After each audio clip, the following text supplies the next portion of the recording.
বুঝতেন না, হের গান বুঝতেন না আপনারা। একটা কবুল হয়ে গেলে জান্নাতি, মারহাবা কোন। আমি সৃষ্টি তুমি স্রষ্টা, আমার কি বা সাধ্য, যখন তখন ফার্ম দিস না টেয়া লাগতো না, জীবন শেষ করলেই আজকে দে।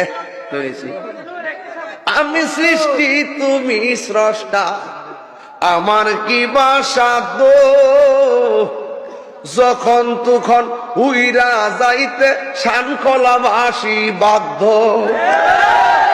সক্ষমতার প্রতিপাদ্য হরহম সাগায়, আল্লাহর রায় তৈলে ডরাই, রাত পোহাইলে ডর বৈশ কলি বুইলা যায়, আল্লাহর রায় তৈলে ডরাই, রাত পোহাইলে ডর বৈশ।